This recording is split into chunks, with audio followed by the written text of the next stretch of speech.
Deməli, təsəvvür edin ki, bütün ömrünüz boyu işləyirsiniz. Hər ay maaşınızdan kəsintilər olur.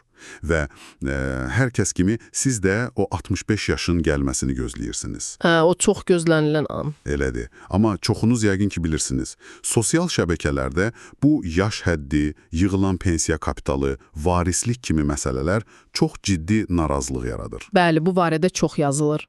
Bugünkü dərin təhlilimizdə məhz bu mövzuya toxunacağıq.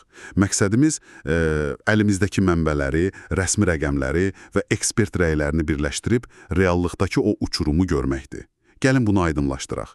Rəsmi rəqəmlərə görə ölkədə orta ömür uzunluğu 74, hətta bəzən 77 il göstərilir. Aha, rəsmi statistika belədir. Bəs onda niyə insanlar pensiya dövrünün bu qədər qısa olmasından şikayətlənirlər?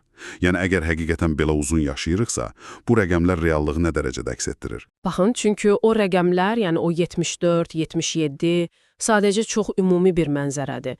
Detallara enəndə, xüsusən də ölüm statistikasına baxanda reallığın tam fərqli olduğunu görürük. Necə yəni tam fərqli? Mənbələrdə çox kəskin bir statistika var. Deməli, 1990-cı ildə 65 və 69 yaş arasında 3241 nəfər vəfat edirdisə... O vaxtki rəqəm belə idi, hə? Bəli.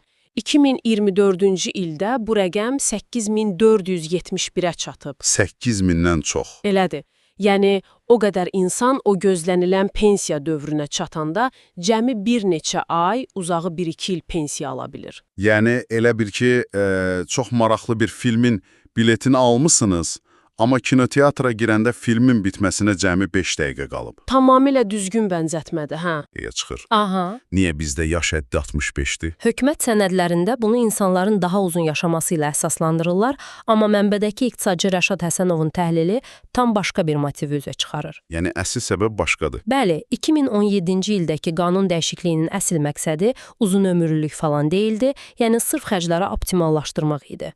Burada əsas problem qeyri-formal əmək bazarıdır. Aydındır, yəni qeydiyyatçız işləyənlər, maaşı zərfdə alanların çoxluğu... Hə, məhz o. İnsanlar işləyir, amma vergi və sosial sığorta ödəmir. Bunun nəticəsində də dövlət büdcəsinə, daha doğrusu sosial müdafiə fonduna böyük yük düşürdü. Gəlir azalır, amma xərc qalır. Köhnə pensiyaçılara da pul ödənməlidir axı. Təbii ki, ona görə də dövlət pensiya alanların sayını süni şəkildə azaltmaq üçün yaş həddini qaldırdı. Nəticədə pensiyaçıların sayı 1 milyon 330 mindən 1 milyon 100 minə düşdü. Nə qədər adam azalıb? Yəni, belə deyək də, evdəki su borusu sızır, bu sızıntı qeyri-formal əmək bazarıdır. Gözəl misaldır. Borunu təmir etmə əvəzinə, yəni iqtisadiyyatı şəffaflaşdırma əvəzinə suyu tamamilə kəstilər. Bəli, tamamilə kəstilər və nəticədə 100 minlərlə insan o sistemdən kənarda qaldı. Yaxşı, bəs beynəlxalq standartlara qalsaq, əgər pensiya yaşı sırf xərclərə görə artırılıbsa, bu qlobal reallıqla necə səsləşir? Çünki dünyada da pensiya yaşı artır axı. Dünyada artır, bəli, amma orada bir standart var. Qlobal reallıqda orta ömür uzunluğu ilə pensiya yaşı arasında təxminən 14 yarım il fərq olmalıdır. Yəni, ən azı 14 il dincəlməlisən. Elədir. Hətta inkişaf etmiş ölkələrdə bu fərq 20-22 ildir.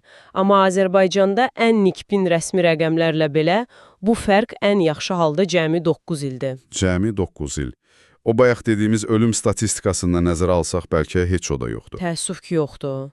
Buna görə də ekspertlər deyir ki, reallığa uyğun pensiya yaşı əslində 60 və 63 yaş arasında olmalıdır. Deməli, bugün müzakirə etdiyimiz əsas nəticə odur ki, pensiya sistemindəki mövcud sərtləşdirmələr, bu yaşın artırılması falan, iqtisadiyyatdakı boşluqları qapatmaq üçün atılmış addımdır. Yəni, demografiya deyil, büdcə məsələsidir. Bəli, bu sadəcə maliyyə yükünü azaltmaq üçündür. Bax, bu dərin təhlilimizi bitirərkən, əlimizdəki mənbələrdə olan çox düşündürücü bir sualla sizi baş-başa buraxmaq istəyirəm.